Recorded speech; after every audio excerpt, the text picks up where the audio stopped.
할렐루야. 네. 우리가 옆에 계신 성도님들께 이렇게 함께 나누었으면 좋겠습니다. 부활의 기쁨을 기억하며 살아갑시다. 네. 저희는 지난주 부활의 기쁨을 함께 나누었습니다.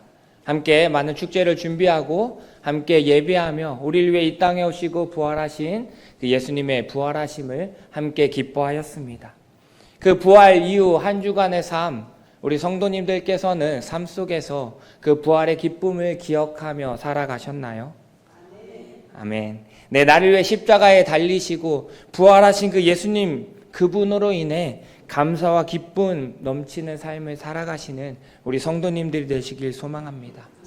1년에 한 번 있는 부활절 우리가 기쁨으로 예배드리고 끝나는 것이 아니라 우리가 매일매일 그 부활의 기쁨을 기억하며 살아가시는 우리 모든 성도님들이 되시기를 간절히 소망합니다. 그런데 우리가 중요한 것이 있습니다. 그것은 부활로 끝나는 것이 아니라 그 부활 이후의 삶을 우리가 어떻게 준비하느냐라는 것입니다. 예수님께서는 부활 승천하신 이후에 반드시 다시 오시겠다 말씀해 주셨습니다. 그렇게 우리는 예수님께서 다시 오심을 기억하며 이 땅 가운데 하나님께서 맡겨주신 그 사명을 감당하며 살아가야 하는 것입니다. 사도행전 1장 11절의 말씀을 우리 함께 한 목소리로 읽도록 하겠습니다. 이르되 갈릴리 사람들아 어찌하여 서서 하늘을 쳐다보느냐 너희 가운데서 하늘로 올려지신 이 예수는 하늘로 가심을 본 그대로 오시리라 하였느니라. 아멘. 하늘로 올라가신 예수님께서는 본 그대로 다시 이 땅에 오시겠다고 말씀하셨습니다. 많은 사람들 앞에서 예수님께서는 승천하셨고 그리고 그 모습 그대로 예수님께서 다시 오시겠다 말씀하셨습니다. 이것이 우리에게 주신 재림의 약속인 것입니다. 우리는 이 땅을 살아가며 다시 오실 그 예수님을 기억하며 기다리며 맡겨주신 사명을 감당하며 살아가야 하는 것입니다. 부활이 우리에게 기쁨이 되는 이유는 그 예수님의 부활을 통해 우리가 죄사함을 얻고 더 이상 우리가 죄의 자녀로 살아가는 것이 아니라 하나님의 자녀로 살아갈 수 있게 되었기 때문입니다. 하나님을 의지하며 하나님이 주시는 그 기쁨을 누리며 살아갈 수 있기에 우리는 감사하는 것입니다. 그런데 우리가 부활의 기쁨에만 머물러 살아가는 것이 아니라 그 이후의 삶 속에서도 더 나아가 예수님께서 다시 오실 그 날까지 우리는 온전한 기쁨을 누리며 하나님께서 우리에게 주신 것들을 기억하며 살아가야 하는 것입니다. 그렇다면 우리는 어떠한 삶을 살아가야 할까요? 부활을 경험한 그 이후의 삶, 하나님께서는 우리가 어떠한 삶을 살아가기를 원하고 계실까요? 오늘 본문의 말씀은 하나님께서 우리에게 주신 말씀입니다. 오늘 우리가 읽은 본문의 말씀은 우리가 너무나도 잘 알고 있는 말씀입니다. 예수님의 지상명령 혹은 대위임령으로 잘 알려져 있는 말씀입니다.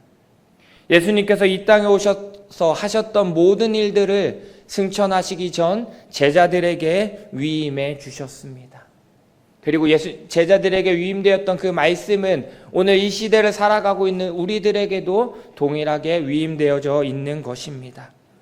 그렇게 우리는 예수님께서 위임해 주신 것들을 기억하며 살아가야 합니다. 우리가 여기서 명령과 위임에 대해서 한번 생각을 해보려고 합니다.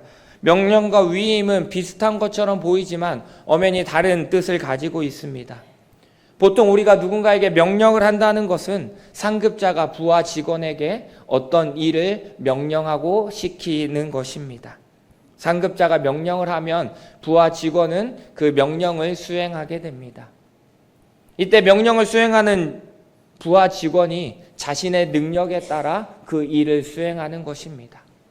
그것이 잘 되느냐 그렇지 못하느냐는 오롯이 부하 직원의 능력에 달려 있는 것입니다.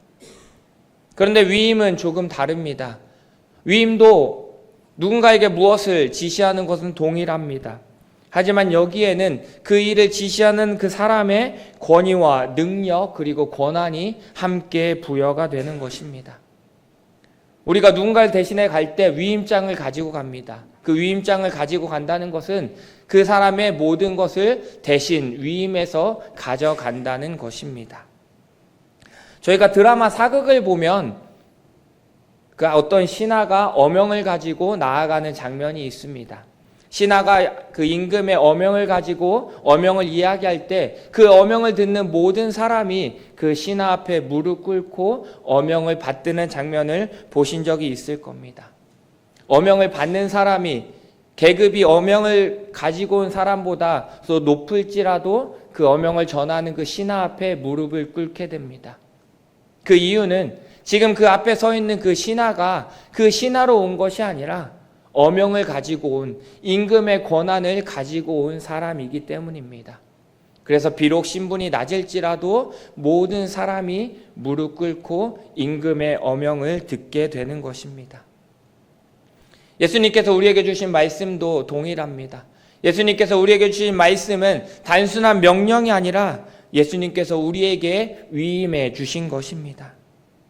그렇게 우리는 이 땅 가운데 예수님께서 위임해 주신 것들을 기억하며 위임받아 복음을 전하는 삶을 살아가야 하는 것입니다.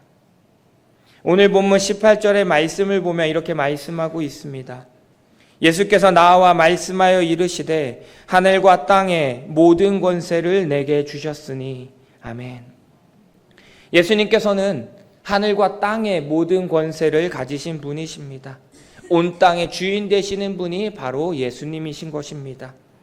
그 예수님께서 하늘과 땅의 모든 권세를 가지신 그 예수님께서 우리에게 그 권세와 권한을 함께 부여해 주신 것입니다. 우리가 복음을 전할 때, 우리가 누군가에게 다가가 복음을 전할 때 우리는 두려운 마음과 염려되는 마음으로 그 사람 가운데 나아갑니다. 내가 복음을 전할 때 혹시 이 사람이 이것을 어떻게 받아들일까? 거절하거나 화를 내지는 않을까 두려워할 때가 있습니다. 제가 대학교 때 캠퍼스 전도를 나간 적이 있는데 사역리 복음을 전하기 위해 나가기 전에 항상 두려워합니다. 내가 저 사람에게 복음을 전해야 하는데 듣고 과연 복음을 받아들일 수 있을까 염려하게 됩니다. 하지만 그렇게 두려움으로 나가지만 그 가운데 하나님께서 함께 하시고 하나님의 역사하심을 경험할 수 있게 됩니다. 그 이유는 우리가 복음을 전하지만 모든 권세를 가지신 하나님께서 예수 그리스도께서 우리와 함께 하시고 우리를 인도해 주시기 때문입니다. 그렇게 우리는 담대하게 두려움 없이 복음을 전할 수 있게 되며 그 가운데 역사하시는 하나님을 경험하게 되는 것입니다. 우리의 삶의 주관자 되시는 우리에게 능력 주시는 그 예수 그리스도를 우리가 날마다 경험하며 살아가시기를 간절히 소망합니다. 하늘과 땅의 모든 권세를 가지신 그 예수 그리스도께서 주시는 그 능력 붙잡고 승리하는 삶을 살아가시기를 간절히 소망합니다. 그렇다면 그 예수님께서 우리에게 위임해 주신 것은 무엇일까요? 예수님의 다시 오심을 기다리며 우리는 이 땅 가운데 어떠한 사명을 가지고 살아가야 할까요? 그것은 바로 제자 삼는 것입니다.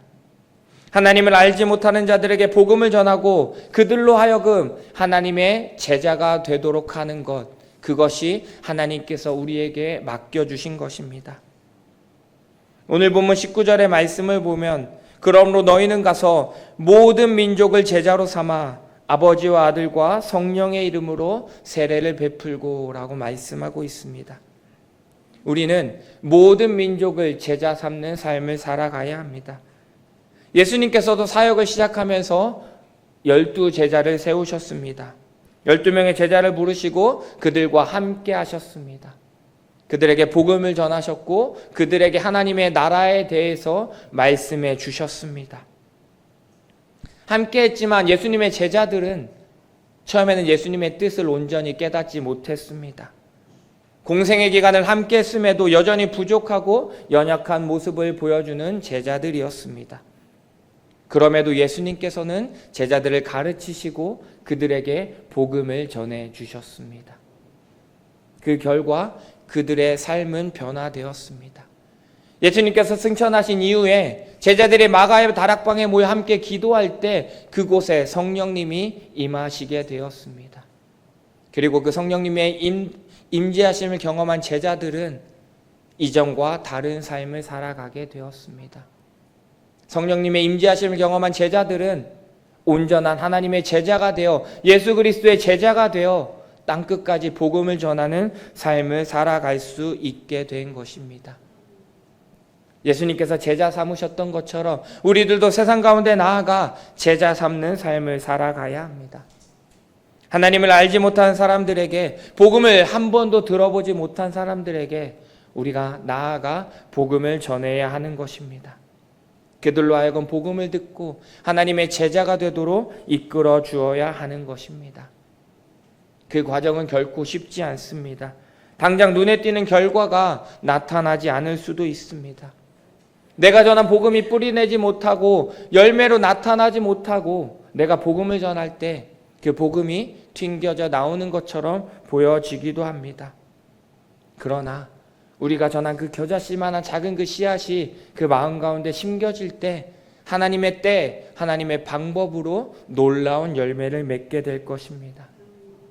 그렇게 우리는 계속 나아가 복음을 전해야 합니다. 사람들에게 나아가, 복음을 알지 못하는 사람들에게 나아가 복음을 전하며 제자 삼아야 하는 것입니다. 예수님께서도 가서 모든 민족을 제자 삼으라 말씀하셨습니다. 우리 오늘 본문 19절의 말씀을 우리 한 목소리로 다시 한번 함께 읽어보도록 하겠습니다. 그러므로 너희는 가서 모든 민족을 제자로 삼아 아버지와 아들과 성령의 이름으로 세례를 베풀고. 아멘. 예수님께서 모든 민족을 제자로 삼으라 말씀하셨습니다. 그런데 가서 모든 민족을 제자 삼으라 말씀하셨습니다. 복음을 듣지 못한 자들이 먼저 복음을 듣기 위해 나아오는 것은 흔치 않습니다. 아주 가끔 교회가 궁금하거나 혹은 성경을 읽다가 궁금한 게 있어서 교회에 찾아오는 경우가 있습니다. 하지만 그것은 흔치 않은 일입니다. 대부분 많은 사람들은 복음에 대해, 교회에 대해 궁금해하지 않습니다. 우리가 전하지 않는다면 그들은 어쩌면 영원히 복음을 들어보지 못하고 살아갈 수밖에 없게 되는 것입니다. 그렇게 우리는 그들에게 나아가야 하는 겁니다. 예수님께서도 먼저 나아가셨습니다. 예수님께서도 먼저 가셔서 제자 삼으셨습니다. 제자들을 찾아가 부르셨고 가난한 자, 억눌린 자, 그리고 죄인들에게도 예수님께서 먼저 찾아가 주셨습니다. 그리고 그들을 위로하셨고 그들에게 복음을 전해주셨습니다. 그렇게 예수님께서 먼저 나아가셨을 때, 나아가 제자 삼았을 때 그들이 예수님의 제자가 되었고 하나님 앞에 온전히 바로 설 수 있게 된 것입니다. 그렇게 우리도 가서 제자 삼아야 합니다. 마지막 때 예수님께서 오실 그 날까지 우리는 복음 전하는 삶을 살아가야 합니다. 그 마지막 때가 언제일지 우리는 알지 못합니다. 그 때와 시기, 장소를 우리는 알지 못합니다. 하지만 하나님께서는 성경에 그 마지막 때에 대해서 말씀해 주셨습니다. 마태복음 24장 14절의 말씀을 보면 이 천국 복음이 모든 민족에게 증언되기 위하여 온 세상에 전파되리니 그제야 끝이 오리라 라고 말씀하고 있습니다.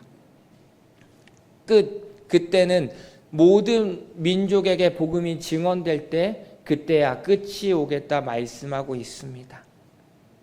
세계 선교는 나라 개념이 아니라 민족 개념으로 이루어지고 있습니다. 세계 여러 나라 가운데 한 민족으로 이루어진 나라도 있지만 수없이 많은 민족으로 이루어진 나라도 있습니다. 인도만 해도 인도 안에 2,000개가 넘는 언어가 존재한다라고 합니다. 인도에 복음을 전하기 위해서는 한 언어를 가지고 가서는 절대로 인도에 있는 모든 민족에게 복음을 전할 수 없게 되는 것입니다. 수백 개의 민족을 찾아가 각각 다른 언어로 그들에게 복음을 전해야 그들이 하나님의 자녀가 될 수 있는 것입니다. 그렇게 세상 가운데 있는 모든 민족에게 복음이 전해질 때 그때야 끝이 오는 것입니다.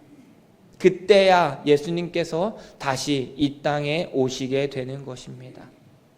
그렇게 우리는 예수님께서 오실 그때까지 복음 전하는 사명을 감당해야 하는 것입니다. 복음을 들어보지 못한 사람들에게 복음을 전하고 그들 스스로 복음을 받아들이고 하나님의 자녀가 되도록 이끌어 주어야 합니다.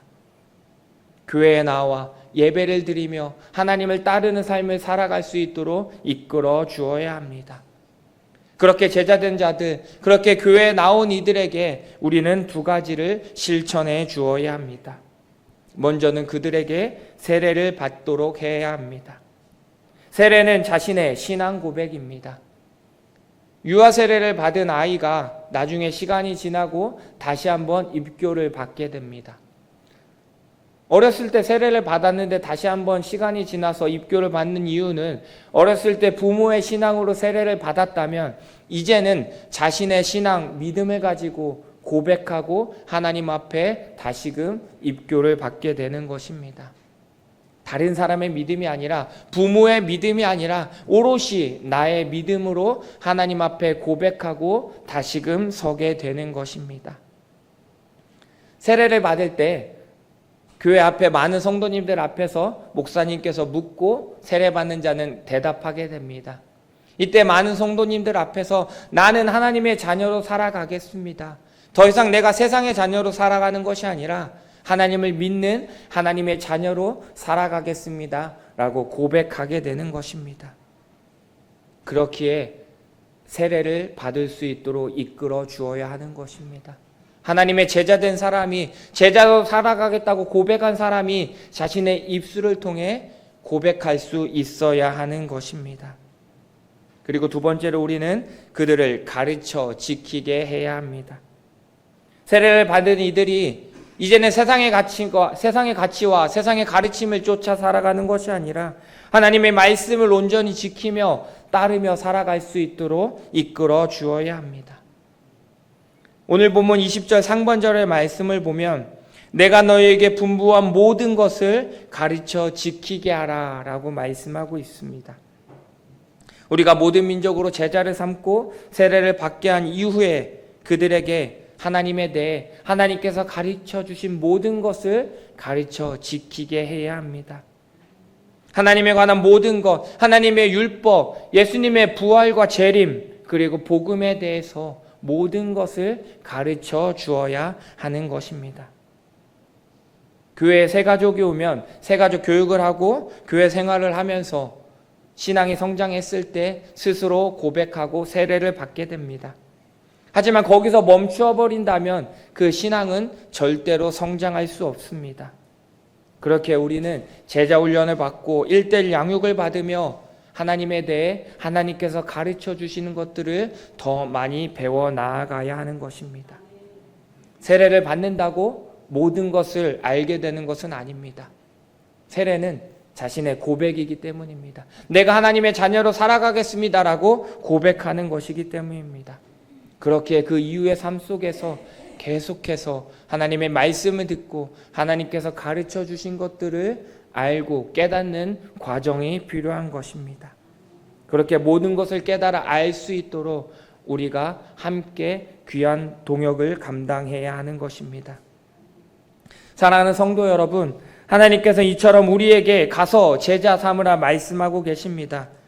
하나님의 자녀된 우리들은 하나님의 말씀을 기억하며 가서 제자 삼는 삶을 살아가야 합니다. 하나님의 말씀을 전하고 그 말씀을 듣고 나오는 사람들을 이끌어주는 삶을 살아가야 하는 것입니다. 그것이 우리의 사명입니다. 그것이 하나님께서 우리에게 주신 사명이며 예수님께서 다시 오실 그때까지 감당해 나아가야 하는 것입니다. 그 일을 우리는 해 나아가야 합니다. 그런데 그 사명을 감당할 때, 이 어렵고 힘든 일을 감당할 때 하나님께서는 우리를 홀로 두시지 않습니다. 우리가 그 사명을, 그 사역을 혼자 감당하도록 두시지 않습니다. 20절 후반부의 말씀을 보면 볼지어다 내가 세상 끝날까지 너희와 항상 함께 있으리라 하시니라 말씀하고 계십니다. 모든 민족에게 복음이 전할 때 그때 세상의 끝이 오겠다 말씀하셨습니다. 그리고 오늘 본문에서 세상 끝날까지 우리와 함께 하시겠다 말씀하셨습니다. 다시 말해 예수님께서 다시 오실 그때까지 우리를 떠나지 않고 우리와 함께 해 주시겠다 말씀하고 계신 것입니다. 비록 우리 눈에 보이지 않을지라도 하나님께서 우리에게 맡겨주신 그 사명을 감당할 때 예수님께서 우리와 함께 하시며 우리에게 복을 더하여 주시는 것입니다. 복음을 전하며 제자를 세우는 그 삶은 결코 쉽지 않은 삶입니다. 많은 선교사님들이 하나님의 부르심을 따라 세계 여러 나라에 가서 복음을 전하고 계십니다. 복음이 필요한 곳, 복음을 들어야 하는 사람들이 있는 곳에 나아가 복음을 전하고 계십니다. 저도 청년 시절 몇 번의 단기 선교를 다녀온 적이 있습니다. 한 번은 태국으로 단기 선교를 다녀왔습니다. 대부분의 선교지가 그렇듯이 도시에는 교회도 많이 있고 그곳에서 사역하는 선교사님들도 많이 계십니다. 하지만 도시에서 조금 벗어나 외곽 지역으로 가면 교회는 있지만 성도수도 적고 그리고 무엇보다 그 교회에서 사역하시는 사역자가 없는 경우가 많이 있습니다. 그러다 보니 선교사님께서 여러 교회를 섬기시는 경우가 있습니다. 매 주일 혹은 주일 하루 동안 여러 교회를 다니시며 사역하고 계신 것입니다. 그런데 그 길이 결코 쉽지 않습니다. 먼 길을 가셔야 하고 비포장도로를 걸어 지나가셔야 합니다. 때로는 차가 없어서 오토바이로 그 어렵고 힘든 길을 가셔야 합니다. 저희 청년들이 함께 외곽에 있는 교회를 간 적이 있는데 그 전에 비가 많이 와서 땅이 몹시 안 좋았습니다. 그래서 차를 타고 가다가 그 진흙에 바퀴가 빠지게 되었습니다. 그래서 함께 차를 타고 가는 청년들이 모두 내려서 차를 밀어서 그 지역을 지나갔던 경험이 있습니다. 그렇게 어렵고 힘든 길이지만 선교사님들은 하나님께서 맡겨주셨기에 귀하고 복된 사명으로 감당하고 있는 것입니다. 하지만 그렇게 전함에도 복음이 쉽게 전해지지 않습니다. 복음을 듣고 세례를 받고 하나님 앞에 나오는 사람들이 많지 않습니다.